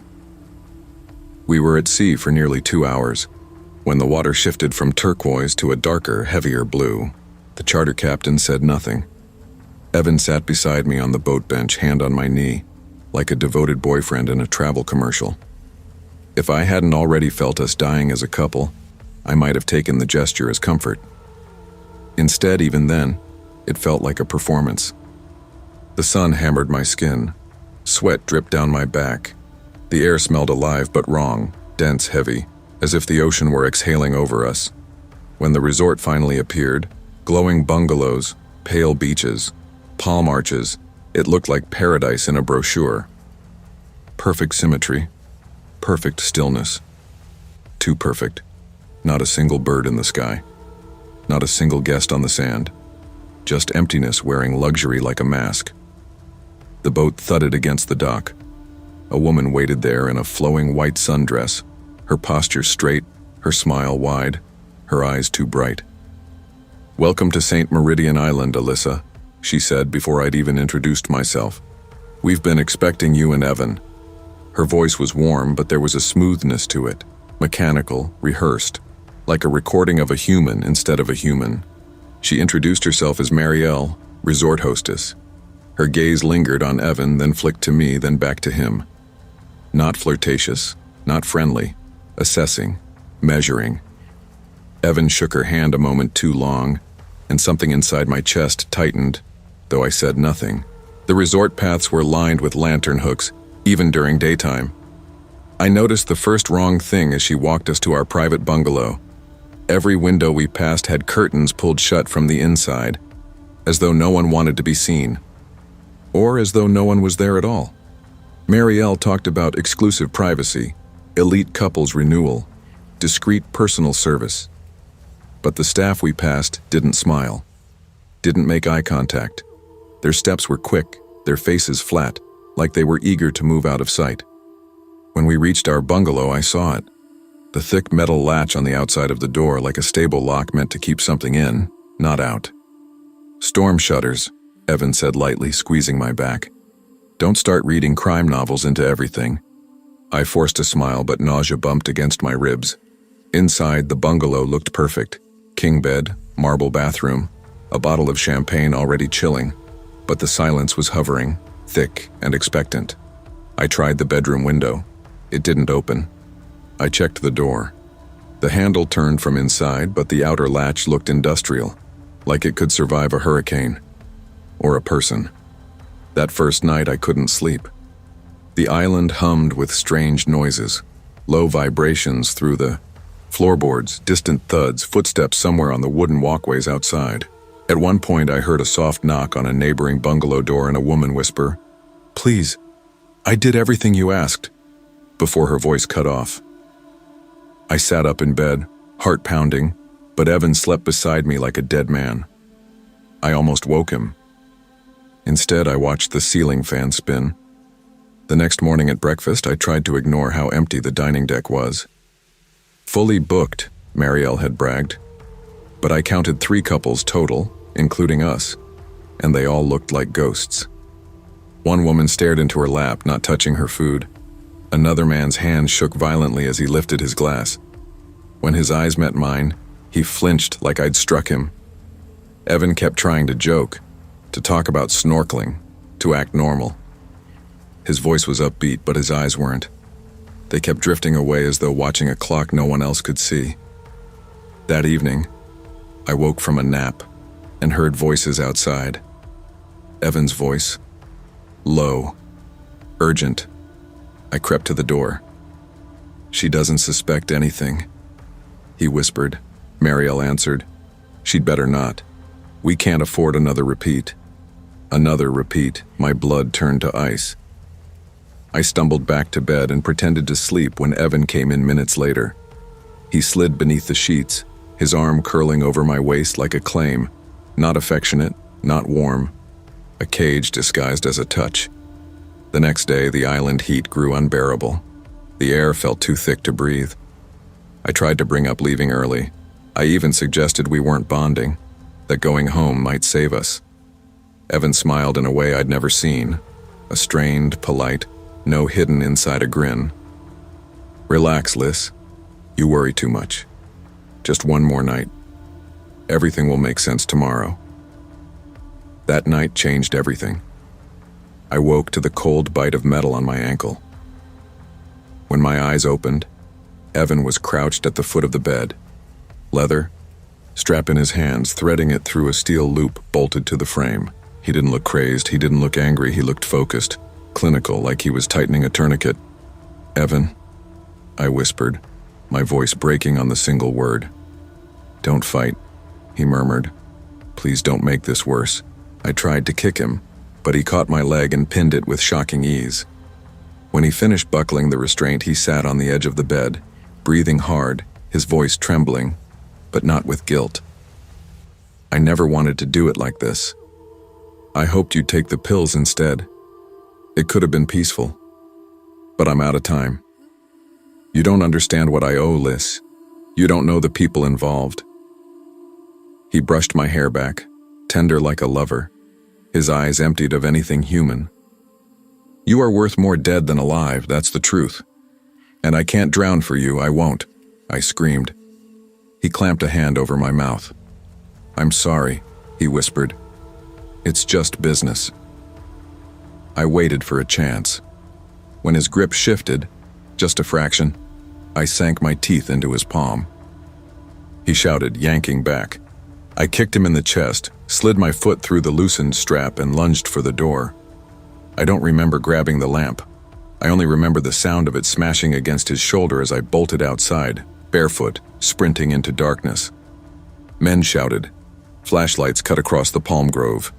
Leaves slashed my arms as I ran, branches snapping against my face. The humid air felt like hot breath on my neck. I didn't stop. Not until I reached mangroves near the shore, mud sucking my feet into its cold grasp. I crouched inside a nest of roots, trembling, listening to the voices searching for me. Find her before sunrise, one man barked. If she reaches the docks, she won't. I stayed hidden until light bled through the sky. At dawn, I crept to the service pier, untied a maintenance skiff, and pushed into the water. The motor coughed, sputtered, then caught. I didn't look back. I didn't breathe. Hours later, fishermen found me drifting and incoherent, lips cracked, eyes swollen from crying. They radioed authorities. I thought I was saved. I was wrong. 2 days later, the Coast Guard reported, no structures, no staff, no resort. The island is uninhabited. Uninhabited. But I remembered the locks, the whispers, the strap around my ankle. They told me stress causes delusions. They handed me pamphlets. I almost believed them, until the postcards began. St. Meridian beach chairs, empty hammocks, dinner plates set for 2, no return address. On the last one, in Evan's handwriting, reservation confirmed. See you soon. And last night, outside my apartment door, I heard footsteps. I smelled salt. I barely slept after the footsteps outside my door. I sat on my couch until sunrise, knees pulled to my chest, staring at the deadbolt as if it were the only stitch holding my world together. The postcards were spread across the coffee table, 7 in total. 7 reminders, 7 warnings. I told myself they were pranks, fabrications, trauma echoes. But in the early morning stillness, when the city was quiet and the air conditioner hummed like distant ocean waves, I knew Evan was alive. And he was coming. I stopped going to work. I stopped answering calls. Every sound became a threat. A delivery truck backfiring, a neighbor's footsteps in the hallway, the creak of floorboards settling at night. I kept imagining him in the vents, in the stairwell, in the shadows between the banister rails. I triple-locked the door. I wedged a chair beneath the knob. I pushed a dresser in front of it. But safety stopped being a place. It became a fantasy. On the 4th night after the footsteps, I woke to the smell of salt water, not the faint trace of ocean breeze. This was dense, wet, rotting, like a harbor under a brutal sun. My heart seized. I followed the smell to the living room and froze. Water, not a leak, not a spill. A thin sheet of seawater covered the entire floor, rippling under the moonlight, spilling through my balcony door, which was open. The postcards floated on the surface like dead leaves. I wasn't alone. Someone stood at the balcony, silhouetted against the night. Tall, still, waiting. My throat closed. My voice wouldn't come. I backed away, barefoot, water sloshing around my ankles. The figure stepped inside, slow and deliberate, the balcony curtain brushing his shoulder like a veil, and then he spoke. Calm, familiar. I could have collapsed from the sound alone. Liss. I ran. I didn't think. I just moved, crashing through the bedroom, shoving the window up, slipping out onto the fire escape. I didn't dare look behind me. I climbed down the metal stairs, scraping my palms, gasping, tasting blood. I made it to the alley and sprinted. I didn't stop running until I reached the bus depot on 9th and Halprin. I bought a ticket to the first destination I saw, Jacksonville, Florida. From there, I planned to disappear. New name, new state, cash-only life, anything to stay off grid. For 36 hours, I rode buses. I barely ate, barely blinked. The world blurred into smudged windows, truck stops, neon diner signs, and the constant whisper of wheels rolling over asphalt. My mind chewed itself alive. But paranoia isn't paranoia when someone really is hunting you. When I reached Jacksonville, I paid cash for an old Honda from a shady lot that didn't ask for signatures. I drove south along the coast for hours until exhaustion crippled me. I pulled into a roadside motel, the kind with flickering vacancy signs and peeling paint. I checked in, locked the door, pushed the dresser against it, and finally collapsed. For the first time in days, sleep took me like a drug. I dreamed of the island, not memories, not replay, something new. I was back in the bungalow. The window was open. The ocean roared, louder and louder until waves crashed through the walls. I tried to run, but the water dragged me under, salt filling my lungs. I clawed for the surface, but Evan's hands wrapped around my ankle and pulled me deeper into blackness. I woke choking, gasping, thrashing against the sheets. It took nearly a full minute to remember where I was. Then I heard it, a soft sound, not outside, inside, a drip. I turned on the lamp. The carpet beside the bed was wet, salt water pooled beneath my feet, soaking into the motel floor. My vision swam. I backed up and slammed into the headboard. That's when I saw the wall. Someone had carved a sentence into the motel wallpaper with something sharp. 4 words, "You can't run." I don't remember leaving the room. I don't remember getting back into the Honda. I don't remember driving through the night toward Miami with my whole body vibrating. But I remember the moment everything ended because I saw him. Not in a nightmare. Not in a hallucination. At a gas station outside Coral View, I pulled in for fuel, hands shaking, heart fluttering like trapped wings. I went inside to pay cash. And when I stepped back out, he was leaning against my car, Evan, smiling, like this was some romantic reunion. I froze on the sidewalk, every nerve in my body firing at once. He pushed off the fender and walked toward me, hands raised in mock reassurance. "Liz, relax. I just want to talk." I turned, I ran. I didn't make it 10 steps before something covered my mouth. A cloth, chemical-soaked, choking me with fumes. My limbs crumpled. The world went soft, then dark. When I woke, I was cold concrete beneath my skin. Damp air. Darkness so complete it pressed against my eyelids. My wrists were bound. My ankles, too. I tried to scream, but only a hoarse whimper came out. My throat burned. My head spun. I heard dripping water echoing rhythmic. I smelled mildew, salt, rope, rust. A generator hummed somewhere. Then footsteps approached. Slow, echoing, confident. Light flared on, a single hanging bulb swaying slightly. My eyes adjusted, I was underground. A bunker, cement walls, a drain in the floor, chains bolted to a beam. And in the corner, a postcard, propped up like a trophy. Evan crouched beside me, expression soft, eyes shining with a tenderness that made me shake harder than any rage could have. "You should have trusted me," he whispered. "I didn't want it to be like this. But you forced my hand," I spat at him, or tried. My mouth was too dry, he smiled. "This island gave me a second chance. You could have helped me. Now you'll help in a different way. A final way." The bulb flickered. Somewhere above us, waves crashed. I realized then we were back. Back on St. Meridian, I had never escaped. Not really. The ocean had just let me believe I had. I sobbed until my voice broke. Evan stroked my hair while I trembled. "It's almost over, Liz," he murmured. "Everything's in motion. You'll be remembered. I promise. I wish I could tell you I fought and won. I wish I could tell you I broke free. But I won't lie. I don't know if I'll ever see the sky again. All I know is this. When the waves get close, I can hear screams inside them. Like the island remembers every voice that ever begged to leave. I think soon I will join them. They say the ocean has no memory. They're wrong. St. Meridian remembers, and it always comes back. For one more reservation."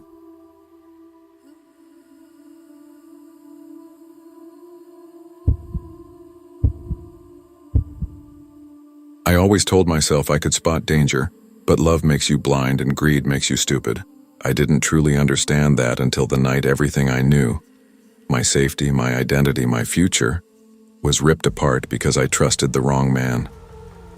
My name is Sienna Alvarez, 26 years old, and before all of this, I tended bar at the Crimson Lounge on the north side of Chicago. It wasn't glamorous. Sticky floors, broken neon signs, tourists looking for a city that didn't want them, but it paid rent and kept me moving. I liked the noise, the music, The revolving door of strangers. It made it easier not to process my own life. Then came Lucas Serrano. He walked in one slow Tuesday with the kind of confidence that makes every other man look like a mistake. Handsome, sure, tan skin, straight jaw, eyes too intense for a casual drink. But it wasn't his face that hooked me. It was the way he listened. Most men stare. Lucas watched. He made me feel seen, and not in the cheap way. I didn't know it then, but predators don't hunt by force. They hunt by making you believe you're safe. For months we built what I thought was real. Late-night dinners. His jacket on the back of my chair. Our bodies tangled beneath scratchy sheets. He never raised his voice. Never disrespected me. But there were gaps. Holes I didn't examine hard enough. Nights he disappeared. A burner phone he never explained. Bruises shaped like fingers. And a tattoo on his ribs. Ink of a serpent coiled around a red coin that he dismissed as stupid symbolism from my past. I should have run. The night everything changed. Rain hammered against my apartment window. Cold wind threading through the cracked frame. I was wiping down my tiny kitchen counter, waiting for Lucas to come over when someone pounded on my door. Not knocked, pounded. 3 violent blows that rattled the hinges. I opened it to find Lucas soaked to the skin, chest heaving, eyes frantic. He pushed inside without asking. "Close the door," he snapped, voice sharp and unfamiliar. He dropped a small black duffel bag onto my floor. It hit with a heavy thud. My pulse thinned. "What is that?" I whispered.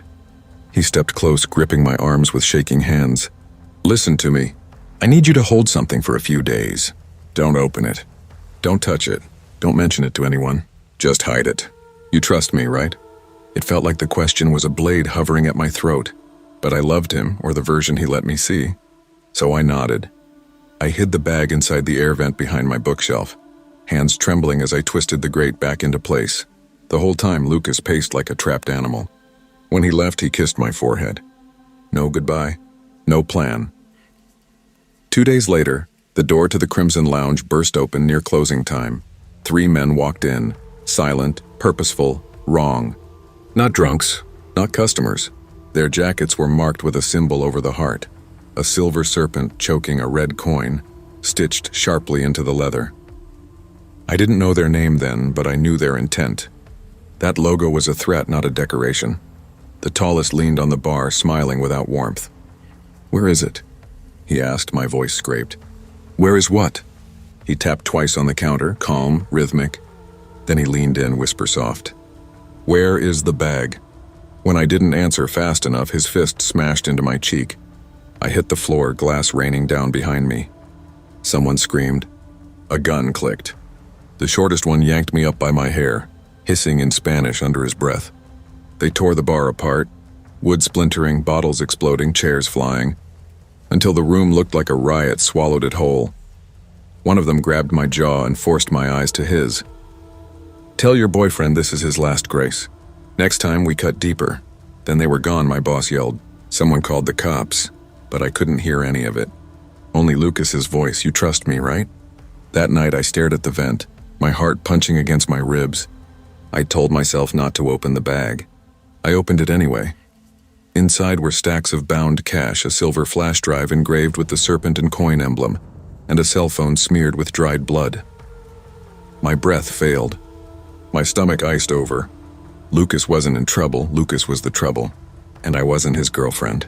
I was his decoy, his storage unit, his alibi.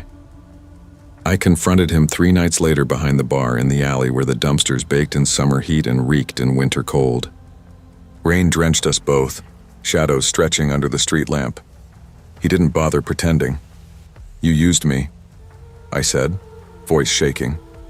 Lucas sighed, almost bored, someone they wouldn't look at twice. "I chose you because you were invisible, Sienna. Your life was collateral." The words gutted me. Before I could speak, headlights flooded the alley, black SUVs, doors slamming, boots splashing through puddles. Lucas bolted. They didn't chase him, they came for me. Hands seized my arms, fingers digging into my skin. I smelled leather, cigarettes, wet asphalt. A metal barrel pressed into my ribs. One of them growled, "Where is it?" Something broke inside me. Not bravery, just raw, desperate instinct. I fought. My hand found a shattered bottle near the dumpster and I swung. Someone screamed. Another gunshot cracked the air. I twisted, slipped from their grip and ran. Rain blurred my vision. Sirens rose in the distance. I sprinted through alleys until my lungs were carved open by the cold. I don't remember falling. I only remember waking later in a hospital bed. An officer watching me, talking about witness protection and evidence and the Serrano crime family, finally giving a name to the serpent I now feared in my bones. Lucas's body was found in pieces days later. They didn't let me see the photos, only said it was punishment for betrayal, and that if I didn't disappear, I'd end up the same. So I ran again. New identity, new town, new phone, no past. But you can't outrun a symbol carved into your nightmares. Because last night, under my bland motel door in my bland new life, I found a single playing card. The same red serpent. And a note in Spanish, las deudas no mueren. Debts don't die. I didn't sleep. I sat upright in the stiff motel bed, knees pulled to my chest, staring at the card on the dresser as if it would move. The air felt too still, like the room itself was holding its breath. Every sound in the hallway made my skin prickle. The ice machine humming, footsteps on the carpet, muffled voices behind thin walls. My new phone sat in my palm, but who would I call? The U.S. Marshals? The detective who swore I was safe now? The government had given me a new name, a new address, a new script to live by. They hadn't given me peace. At 3:14 a.m., I stepped into the bathroom and splashed water on my face. The mirror showed a stranger. Shorter hair, new glasses, a woman pretending. I gripped the sink until my knuckles whitened. I told myself I wasn't prey, that I wouldn't freeze again, that I wouldn't be disposable twice in the same life. A soft thud at my door made every muscle lock, not a knock, something sliding. I crept forward, pulse kicking against my ribs, and saw a shadow under the door. Slowly I knelt. Another envelope. No footsteps retreating. Whoever delivered it was still there. I didn't open it. I backed away, heart thrashing. I grabbed the motel phone and dialed the front desk with shaking fingers. "Anyone on camera near room 209? I asked. The clerk sounded half asleep. "Our cameras are down, ma'am. Storm last week, of course." I hung up, swallowed hard, and approached the envelope again. Inside was a photo of me, taken earlier that evening while I walked back from a nearby diner. In the bottom corner was the serpent symbol again, just ink, but it felt like blood. They weren't threatening me. They were studying me. I shut off every light, leaving only the bathroom glow. Then I waited. Hours passed, my nerves frayed. Dawn finally bruised the horizon, turning the blinds gray. I packed my bag, every motion sharp and fast. I was done running in circles. I needed information, something, anything the marshals hadn't told me. So I checked out, walked 3 blocks, and bought a used car from a lot that didn't ask questions. By afternoon, I was back in Chicago. The city skyline rose like a warning. Familiar streets felt foreign. I drove past the Crimson Lounge. It was boarded up now, under renovation signs covering the windows. A body had been dragged through that place, metaphorically and literally. Mine. I kept driving. To the old warehouse district. That's where Lucas died. The Serranos had carved their message into his body. Betrayal is not survivable. But he hadn't been the only betrayer. Someone in their ranks had helped the government. Someone had leaked enough to put me into witness protection. Someone who knew I hadn't run with the money or the flash drive, and that someone wanted me alive long enough to suffer. Inside the abandoned warehouse that once held Lucas, dust swallowed my footsteps. Rusted chains hung from beams. Dark stains tattooed the concrete. I told myself I was searching for clues. The truth was simpler. I needed to stand where it ended to understand where it would begin again. I wasn't alone. A voice echoed from the shadows. "You should have stayed gone, Sienna." I froze. A figure stepped forward, dressed in black, the serpent and coin emblem glinting on the chest. He aimed a pistol, steady and impersonal. "Why follow me?" I choked out. "You held what wasn't yours," he said. "Now you hold the debt." "I don't have the bag," I whispered. "We know." His tone was nearly bored. "This isn't about the bag." My breath hitched. "Then what?" He fired. The bullet tore into my shoulder. I stumbled back, screaming, crashing against metal debris. Pain detonated through me. I fell, clutching the wound as heat and cold collided in my bloodstream. He approached slowly, savoring it. But rage is louder than pain. I grabbed a rusted metal rod and swung upward. The impact cracked bone. He dropped the gun.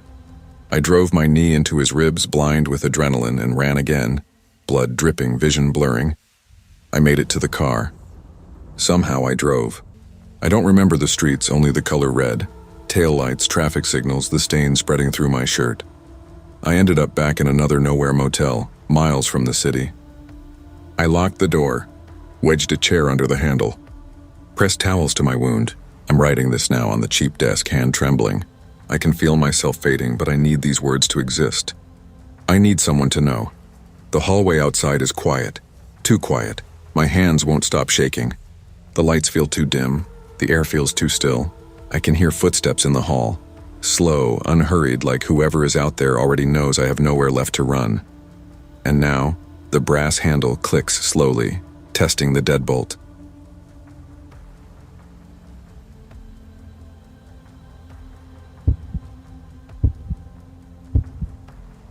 I used to believe the worst thing a company could do was overwork you. I was naive. I never imagined the place that paid my salary, the place where I smiled at coworkers over cheap coffee and stood in line for microwaved leftovers, would be the same place that hunted me across state lines. My name is Mira Dalton, 31 years old, data security analyst, formerly of Helix and Dynamics in Pittsburgh, Pennsylvania. And if you're reading this, it means I'm still breathing. For now. I can smell damp carpet and detergent as I sit on the floor of this motel, typing from a burner laptop that still reeks like warm plastic. My hands shake every few seconds, making the keys clack wrong. But I have to get this out while my head is clear, before the next blackout, before the next message, before they find me again. Because they will. They always do. I remember the morning this really began. Foggy Tuesday, cold, the kind of Pittsburgh gray that seeps into your bones. Helixson's lobby smelled like lemon polish and recycled air. I swiped my badge, rode the elevator to sub-level 2, walked past humming server rows and dropped into my rolling chair. Monitors flickered to life. My supervisor, Rhett Lawson, leaned on my cubicle wall with his easy grin and his tailored suit. "Mira," he said, like always, smooth and calm. "You're the only one I can depend on." I used to take pride in that. Back then, I thought it meant loyalty, respect. It actually meant I was the easiest one to bury. That morning I decrypted a partition that wasn't supposed to exist, anonymized records that were not anonymized at all, biometric data, minors, patients, federal employees, retinal scans, genetic markers, psychological profiles, thousands of files, thousands of lives reduced to cold metadata, unauthorized, illegal, criminal. I remember whispering, "What is this?" to an empty room. I confronted Rhett in his glass-walled office, heart pounding, voice trembling. He just smiled like a man humoring a child. "Delete your curiosity, Mira, or we delete you." He said it softly, kindly, like he was offering advice about hydration or sleep. I laughed, thinking it had to be a joke. But the next morning, my car brakes failed on the Liberty Bridge. Mechanics said the line looked clean-cut. 2 days after that, lights in my apartment went out. Not the building, not the block, just mine. Then my keycard stopped working, and I was escorted out of Helixson like a trespasser. HR told me my position never existed. People I ate lunch with refused to meet my eyes. I could hear their shoes squeak on the tile as they walked away from me. Only Natalie, the intern with freckles and nervous energy, whispered the truth. "Run," she said near the stairwell, eyes huge. "They did this before." I asked who. She said, "The ones who ask questions." A week later, she vanished. No resignation, no forwarding email, nothing. I lost sleep. I lost appetite. I lost whatever comfort ordinary life pretends to promise. But I didn't run. Not at first. I hacked deeper instead, hungry for proof. I had to know what they were doing with those identities. That's when I found the memo with my name on it. Subject Containment Protocol. My stomach dropped so fast it hurt. I wasn't an employee, a whistleblower, a threat, or a liability. I was a breach. And breaches get removed. Security cornered me in the sub-level vault that same night. I can still smell the hot metallic tang of the servers, hear their steady whir beneath the pounding in my ears. Red approached me calmly, like a man leading a seminar instead of an execution detail. "You could have made this easy," he said. Behind him, Helixson's security closed in step by step. My lungs tightened. The overhead lights buzzed. I grabbed a flashlight from a maintenance kit, shattered the side panel of the rack and killed the lights. In the darkness, shouts tangled with electronic beeps. I crawled into a maintenance shaft, slicing my palms on jagged metal, and fled into the rain. That was 53 days ago. Since then, I've become a ghost wearing someone else's shadow. New cities, new hair color, motel to motel, prepaid phones and burner laptops. I used to analyze patterns and threat matrices. Now I analyze patterns in parking lots, reflections in glass, silhouettes in doorways. I don't sleep much. When I do, I dream of servers humming under my feet and Rhett's voice in my ear. Delete your curiosity. But last night was the worst. Last night proved they're closer than ever. I checked into this roadside motel outside Columbus. Neon sign buzzing, wallpaper peeling. The smell of cigarettes melted into the curtains. I locked the door, shoved a chair beneath the handle, and set my laptop on the bed. The motel walls were thin. I could hear muffled TV laughter from the next room, water pipes groaning behind the drywall. I plugged in, powered up. The screen flickered. Then the power flickered with it. Once, twice. The TV in the next room went silent mid-laugh track. My lamp died. The air conditioner stuttered and quit. Darkness swallowed the room, then my laptop powered on by itself. I froze. My breath hitched. The glow from the screen painted the motel room blue. A single line pulsed across the display. We control the story. Then another. And yours ends soon. Signed with Rhett's login credentials. My throat dried. My fingers shook so hard I hit 3 wrong keys trying to shut it down. When I yanked the plug, the screen stayed on. That was when I backed away, bumping into the dresser. My heart hammered so violently I thought it might bruise my ribs. Finally, it went black. The power surged back on a minute later. TV noise returning next door, AC unit coughing back to life. But I didn't sleep. I sat on the carpet until sunrise, hugging my knees, listening for footsteps. Today I thought about giving up. Turning myself in, confessing to crimes I didn't commit. At least prison has walls you can see. But Helixson doesn't want confession. They want deletion. There's a difference. One removes guilt. The other removes existence. Now the motel smells like damp fabric and old smoke. My palms sting where old cuts reopened. Outside, a truck engine idles. I glance through the curtain slit.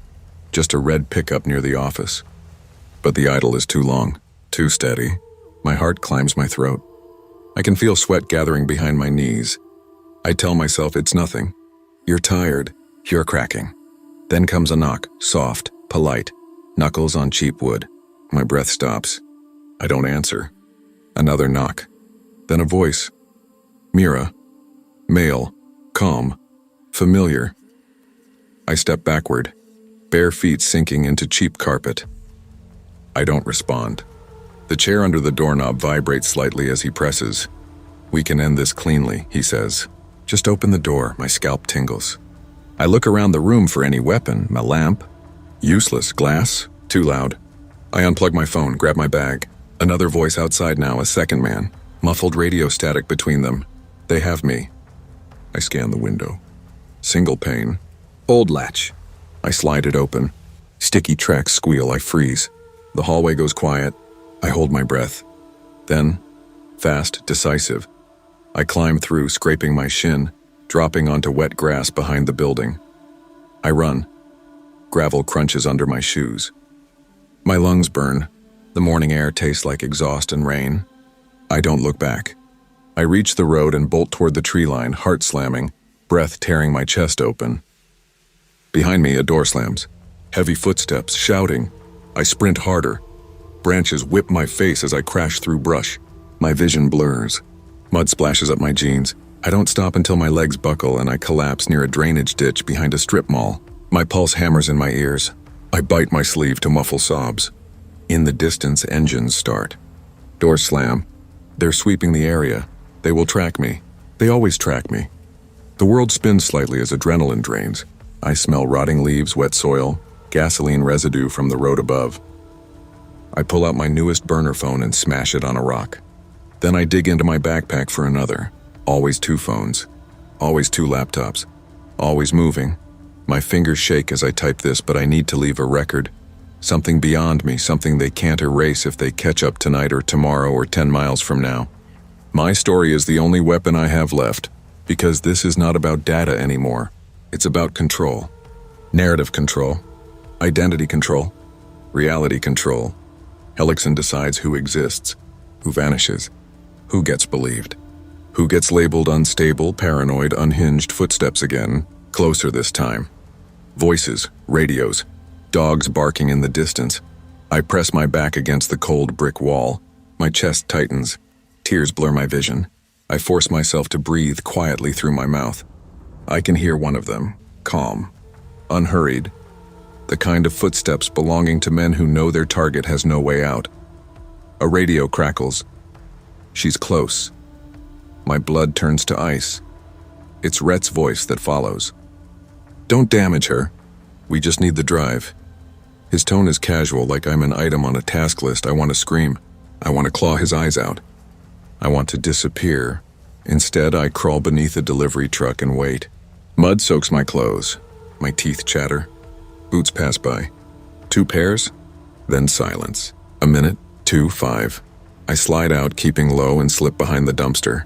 My heart thunders loud enough I'm sure they'll hear it. I run again across the lot, behind the pharmacy, through another field, onto another road. Always forward, always shaking, always listening for the hum of tires slowing behind me. I don't know what city I'll reach next.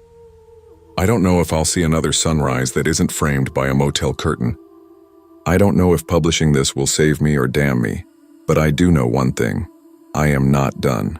I will expose them. I will drag their secrets into daylight. I will burn their narrative to ash. And if they catch me, if this ends in a ditch or a basement or a morgue, at least I won't die quiet. Because I remember what Rhett said in that glass office. The sentence that snapped my old life in half. We control the story. Not anymore. I hear engines again. Doors. Footsteps. They've found the road. I have to run. I have to run now.